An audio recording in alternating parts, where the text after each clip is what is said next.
Hi everyone, it's Christy from Green Eye Tarot. Today I'm here to just share some reflections I have on the Decan Walk that I'm doing. So I'm participating in the Decan Walk 2023, which started in March 20th. We kicked off the Decan Walk, and Marlene Theresa is hosting the Decan Walk over on her channel. So I will definitely link her channel below and the videos. So if you'd like to join in, you can start with the intro video. She has wonderful information, very easy to understand, easy to digest, because the astrological and the zodiac associations, it can be a lot. And for me, who I do not study astrology, I'm not really a student of astrology. I do have sort of a base knowledge and a basic knowledge of astrology, but I do not consider myself an expert or even moderately knowledgeable in that area. So the Decan Walk always felt a little intimidating to me, but she's making it very approachable. And there's a whole bunch of wonderful people participating. And I'm learning so much. So I thought I would film just a little video about some reflections. We've sort of entered into the next sign, the zodiac sign. So now we're in Taurus. We went from Aries and now we're in Taurus 1. So that's been a shift, and it's been really interesting to sort of just feel the shift and sort of shift along with that energy.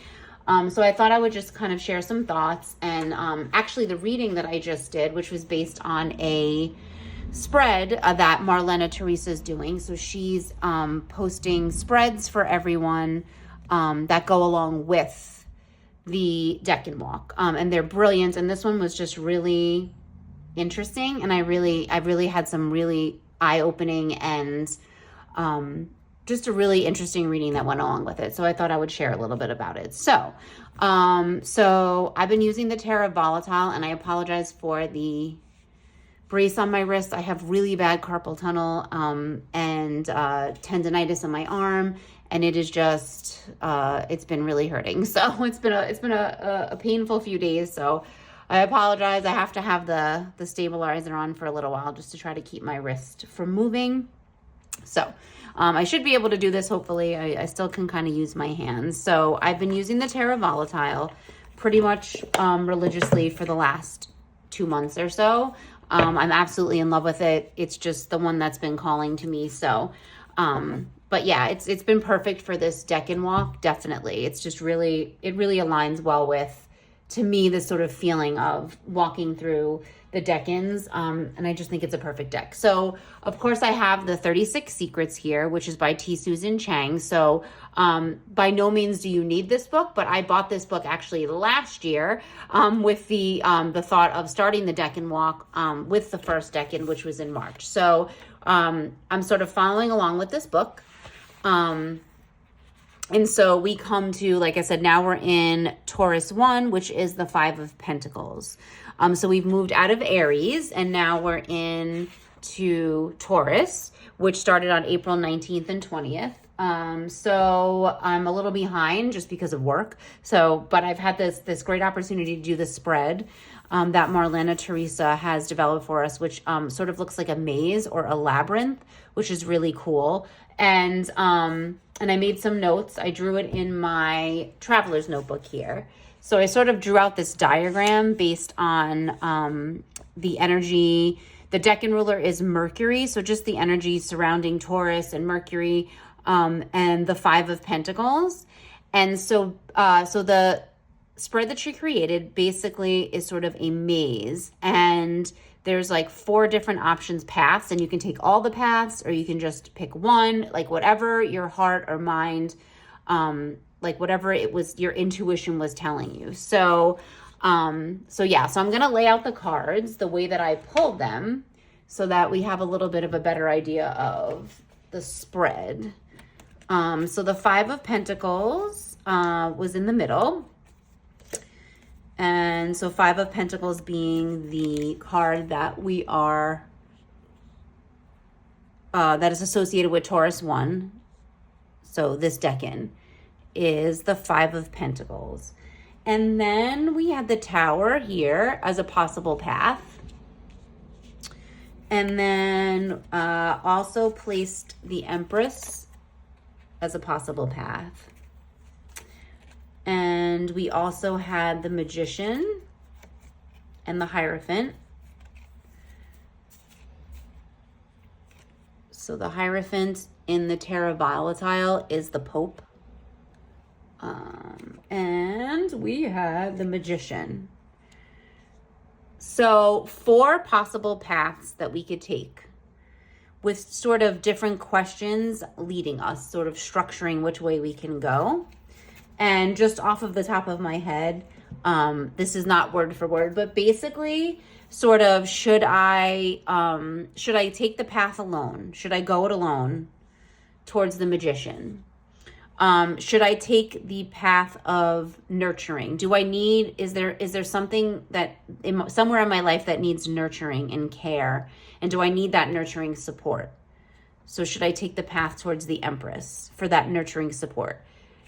Or do I need the path towards what outside influences, sort of like your advice from the collective? Or just, should I go towards, seeking answers, from the greater community, from outside resources? Or do I need to completely tear down certain systems or beliefs in order to clear the path, in which case we would go towards the Tower? So I did this spread last night, and I really sort of thought about it, and I sort of immediately thought I definitely would like to go take the path alone, sort of be my own guide and consult my own inner feelings and beliefs and ideas, and sort of go it alone towards the Magician. So I pulled the King of Swords and the Nine of Wands on my path to the Magician, which was amazing because as soon as I pulled the King of Swords, I thought of the excerpt that I just read from the 36 Secrets book from T. Susan Chang, about how the Five of Pentacles and sort of maybe the Five of Pentacles is not really speaking about destitution or being isolated.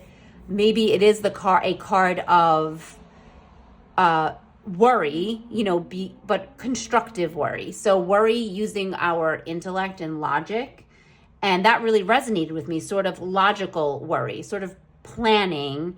I took it as being proactive. So when the King of Swords came up, I said, well, here he is. Here he is in all his glory. The symbol of logic and reasoning and sort of balanced consensus and just that using the intellect and logic, being very logical and practical and using the mind and intellect. So as soon as the King of Swords showed up, I was like, this is exactly the path I should be on, because that really resonated with me. And T. Susan Chang also spoke about it sort of being using logic to take you as far as you can go, and then sort of relying on faith and to get you the rest of the way. And faith that you have the resources. So here's the Magician with all of his tools and inner strength, and knowing that we have what we need in order to succeed. We have the tools, we can manifest. So using our logic to prepare, and then relying on, as far as that can take us, and then relying on sort of faith as the meaning behind the Five of Pentacles. So it's called the Lord of Worry because it's typically a card of sort of anxiety and isolation, and like I said, sort of being destitute and at a loss. But really, maybe it's worry in a constructive manner. So again, as soon as the King of Swords showed up and then the Nine of Wands, I was like, well, there it is. There's the perseverance. And so my thoughts were, yes, logic until it can take us as far as it can go logically, and using our intellect, to perseverance and faith. And and sort of that we're not at the end of the journey, but we're close. There's still work to be done, but having faith that we're going to reach, reach our goal and reach the end of the path. So I just thought that that was amazing because it really resonated with me when I was looking at T. Susan Chang's excerpts about this Decan, and it really resonated with me. So seeing the King of Swords show up, was amazing, as a representation of intellect. So my thoughts were to go it alone, but then I also wanted to head down the path of nurturing support, because I really felt like grounding energy is so important. So I wanted to head towards the Empress and towards that grounding energy and that feeling of nurturing support. So I pulled 2 cards. I pulled the Queen of Wands on my path to the Empress, and I pulled Rebirth. So in the Tarot Volatile, there are 2 death cards, Death and Rebirth, and I choose to keep both of them in the deck because I see Death and Rebirth as interchangeable. So I kept them both in there. So I pulled the Queen of Wands and Rebirth, which again, as soon as I pulled the Queen of Wands, I thought about worry, and then I thought about what she would represent along this path and sort of that confidence, sort of that very confident and creative and fiery spirit and energy that I would need. There's the nurturing, maybe the nurturing and grounding I need from the Empress can be mixed with some of that Queen of Wands energy that gives me the fire, that puts a fire under me, that lights that fire under me, and having the confidence to continue on my path. And then we see Rebirth here. And I thought, this card is like literally a person like being reborn out of the ground. And I thought nothing could be more grounding and earthy than this card right here. So as soon as I pulled it, I was like, yes, amazing that the Rebirth card came, because death and rebirth are sort of 2 sides of the same coin. They go hand in hand. So the notes I wrote about this, because after I had a chance to sort of meditate on this entire reading and just the cards that I pulled to get to each path, it struck me as so cohesive and just it came together beautifully. So I just wanted to share, what I had written down in my notebook here regarding this path that I took and the cards that I pulled. So when in doubt and filled with worry, I follow the path to the Magician and the gifts, resources, and tools I have within myself. I also follow a path to the Mother, where she provides needed grounding and nurturing. My path alone to the Magician. Worry grounded in logic and balanced reasoning is more like being prepared. It's like preventative measures are taken. I'm being proactive, using common sense until it takes me no further, and then I let faith and perseverance take over. 9 of Wands. And so I wrote in quotes, worry constructively, because that came right from the 36 Secrets book. It's worrying, but it's constructive worrying. So there is a purpose. It's intentional and purposeful worry. It's not just worry for the sake of worry and anxiety, but it is a worry grounded in being proactive and being prevented and using our reasoning and logic. The path to the Mother and my nurturing support here in the Empress. The Queen of Wands arrived to provide confidence and inspiration and remind me to not let outside influences change me or remove me from my path. So right there, I sort of felt validated in the fact that I did not choose the path to the Hierophant. The outside influences, because the Queen of Wands is trying to tell me to not let outside influences change me or knock me from my path. She confirmed my choice of not taking that path to the Hierophant. And Rebirth provides a reminder of my ability to constantly transform myself. A literal representation of the grounding and earth energy of the Empress, but also acknowledging opportunities for growth, nurturing during a needed period of releasing burdens and dealing with the sense of loss that comes with that. So I also made a connection because I really am trying to focus on numerology and tying numerology into my readings. So it's one of those things that I've been studying and really trying to apply when I use the tarot. And especially when I have spreads that have several cards in them. So I just looking at the numbers, I made the connection that the rebirth card is the 13th card. So the death card, in this case, the rebirth is the 13th card, which reduces to 4 numerologically, wow, which represents the emperor. So it's like that needed balance for the empress energy, the stability and structure to balance out that nurturing. So I thought that just set, it blew my mind. Just sort of the 13 reducing to 4, which is that structure, which relates to the emperor, which is sort of the counterpart to the empress in providing that structure. The other thing that sort of leapt out to me is that the Queen of Wands is the 13th card in that suit. So the Queen of Wands is the 13th card in the suit. The queens are always the 13th. So again, sort of that parallel with the number 13 reducing to the 4. So that structure and stability needed, in addition to that grounding and nurturing and caring, support, and earth energy. I just thought it was just an amazing reading, and I really wanted to share it because it resonated so much with me. Just that idea that the Lord of Worry and that 5 of Pentacles energy, and that sort of doubt, that doubt that we have, and the worry that comes along with that can be used constructively if we use our intellect and reasoning and be logical about it, and also count on perseverance and faith, and putting in that work and understanding that we do have the tools and the resources, but we have to keep going, that it's going to take work no matter what we're working towards, but that we have the tools, we have the nurturing that we need. And also just knowing that we can always go to outside resources. We can always look to the collective. We can always, look to what we believe is right and values and morals, and take into consideration the common good. There's the good of society when we're making decisions, or when we have worry.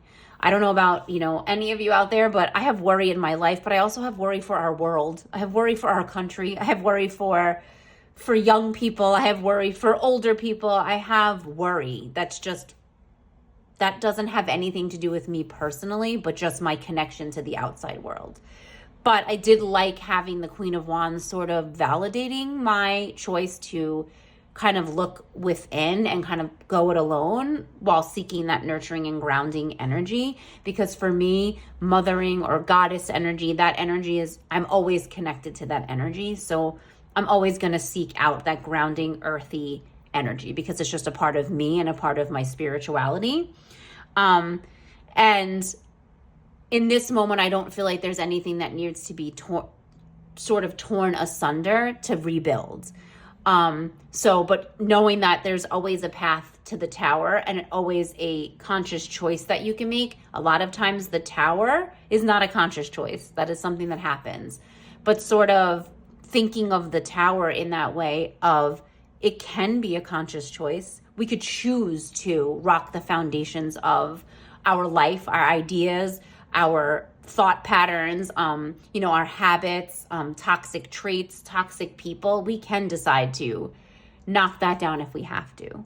But I just thought it was a beautiful spread, and I'm so thankful for Marlene Theresa for coming up with it because it just really resonated with me. So if any of you are doing the Decan Walk, please share your thoughts and your comments. And if you did this spread, like sort of the messages that you got, because I would love to hear your thoughts about this spread, and because it was just so powerful for me.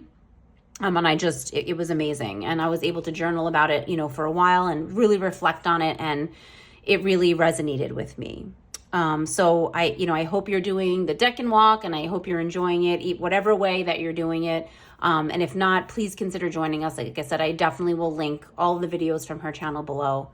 And I'm just so grateful to be surrounded by so many wonderful people who are like-minded and who are on this journey. And I wish you all a beautiful week ahead, and I will see you in the next video. Bye.